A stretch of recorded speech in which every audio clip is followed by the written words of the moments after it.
सबसे पहले तो काफ़ी देर तक के पेशेंस बना के रखे हुए आप सभी अभिभावकों का मेरा प्रणाम। जैसा कि आप जान रहे हैं कि हम अपना तीसरा एनुअल फंक्शन सपनों की उड़ान 3.0 सेलिब्रेट कर रहे हैं और आप सबकी उपस्थिति बड़े ही सम्मानजनक और गौरवपूर्ण है हमारे लिए। काफ़ी सारे गेस्ट यहाँ आए हुए थे, सारे रिस्पेक्टेड रेपुटेड डायरेक्टर्स थे स्कूल के, उन्होंने अपना कीमती समय दिया, वो भी फिर भी मैं उनका धन्यवाद करना चाहूँगा। आप सभी ने अपना कीमती समय निकाला यहाँ, इसके बिना ये आयोजन संभव ही नहीं था। और हम कोशिश कर रहे थे कि जो हम साल भर बच्चों को प्रैक्टिस कराते हैं, ट्रेनिंग देते हैं, सिखाते हैं, उनका एक छोटा सा हिस्सा हम इस मंच पे प्रस्तुत कर सकें। बच्चों ने जो प्रस्तुत किया डेफिनेटली वो उनका बेस्ट नहीं है, ये फिल्टर होकर लाइफ में बहुत कुछ अभी होने वाला है। और थ्रू आउट द ईयर हमने जो कुछ भी किया है, हमारा क्या विज़न है, मैं कोशिश करूँगा कि आपको कुछ शॉर्ट समराइज करूँ, फिर मैं लास्ट में अपनी बातें रखूँगा। सबसे पहले मैं बात करूँगा हमारे विज़न की। कहते हैं मुसाफिर है यारो, ना घर है ना ठिकाना। बिल्कुल ऐसे ही हम रतनपुर में आए हुए थे, कोई परिचय नहीं था, बस हमको लगा कि रतनपुर वो जगह है जहाँ बहुत पोटेंशियल है और यहाँ एक अच्छे शिक्षा की ज़रूरत है, यहाँ एक अच्छे गाइडलाइन की ज़रूरत है। और उसके लिए हमने टीम जुटाना शुरू कर दिया और धीरे धीरे हम कोशिश कर रहे हैं कि बच्चों को कैसे बेहतर लाइफ स्टाइल दे सके। और उसमें आप सभी पेरेंट्स ने जो पेशेंस दिखाया, जो विश्वास दिखाया और जो धैर्य दिखाया, उसके लिए मैं हमेशा ही आभारी रहूँगा आप सभी का और निवेदन करूँगा कि आप हमेशा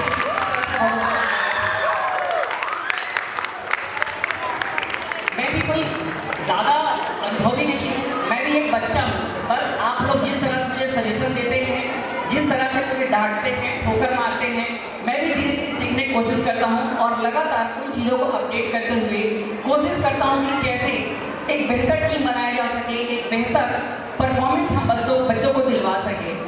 हमने कोशिश किया कि इस एनुअल फंक्शन के थ्रू बच्चों को सिर्फ डांस, सिर्फ गाना, इस तरह की परफॉर्मेंस नहीं, हम उनके कॉन्फिडेंस के लेवल को सामने दिखा सके। वो साल भर किस तरह से प्रैक्टिस किए हुए हैं स्टेज पे आने का, वो किस तरह से पढ़ाई के थ्रू अपने आप को डेवलप किए हैं, उन चीज़ों को हमें दिखाने की कोशिश कर सके, इसलिए हमने उन्हें मंच दिया।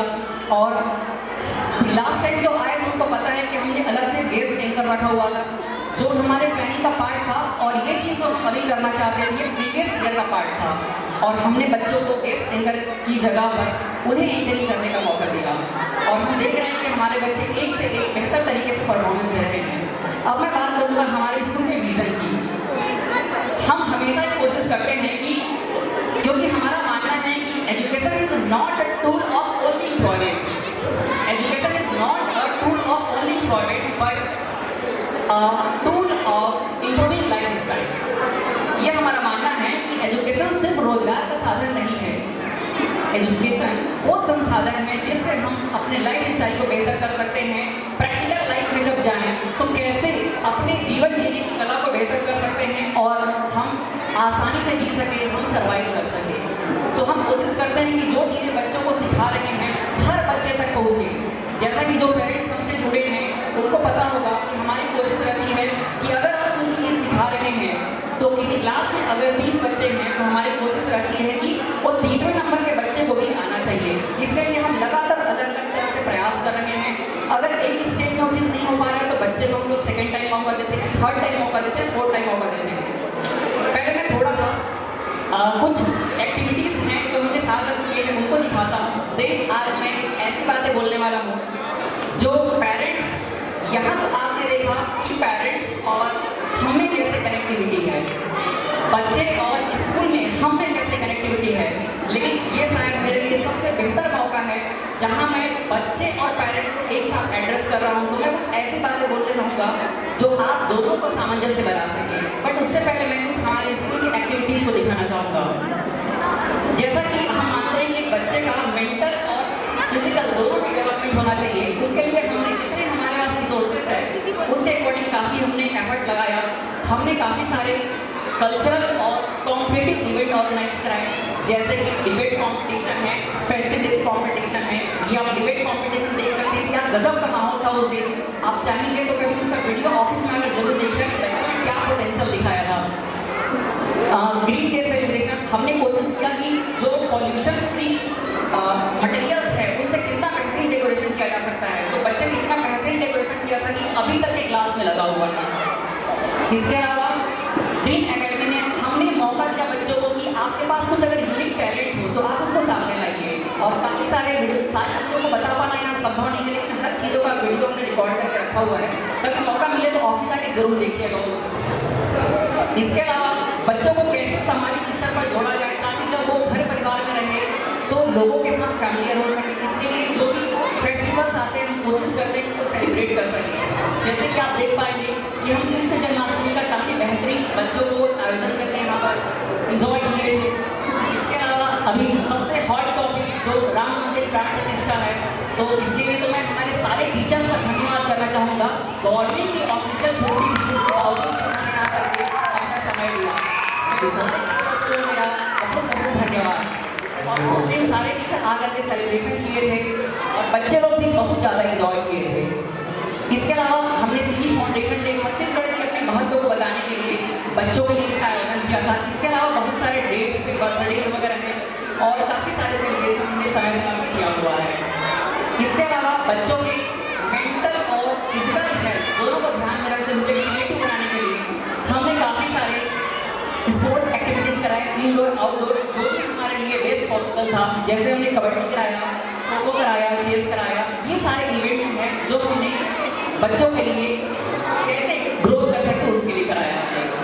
इसके अलावा ये भी एक आज के समय में एजुकेशन का बड़ा इंपॉर्टेंट पार्ट है कि बच्चों को बाहर की दुनिया थोड़ा फैमिलियर कराएं, टीचरों के साथ कनेक्टिविटी बने। तो हमने एजुकेशनल टूर भी कराया। ऐसा हम लगातार 3 साल से कर रहे हैं। हम रायपुर में सर गए थे साइंस सेंटर में, यहाँ 3D में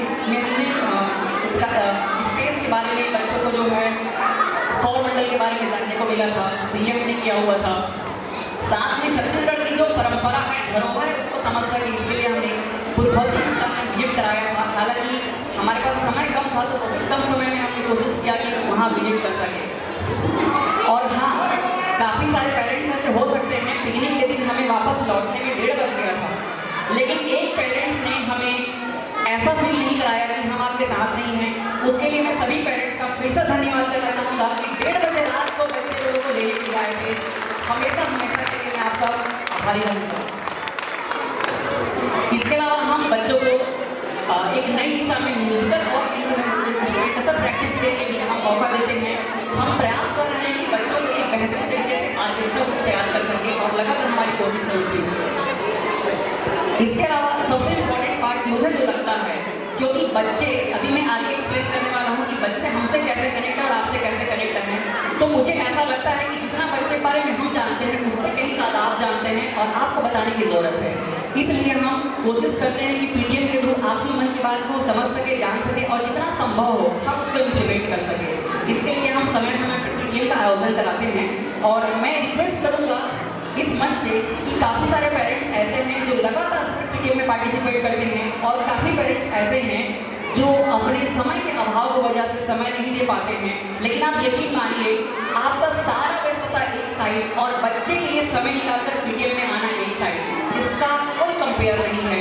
और आप ज़रूर पीटीएम में आए कीजिएगा, ज़रूर टाइम दे कीजिएगा, क्योंकि उस दिन हम सिर्फ आपकी बात को सुनने के लिए बेचैन करते हैं ताकि बच्चे के बारे में आप कुछ हमें बताइए और हमको बच्चे के बारे में इंप्रूवमेंट करने में आसानी मिल सके। तो जरूर आया कीजिएगा, पीटीएम में सभी पेरेंट्स मेरा निवेदन रहेगा। इसके अलावा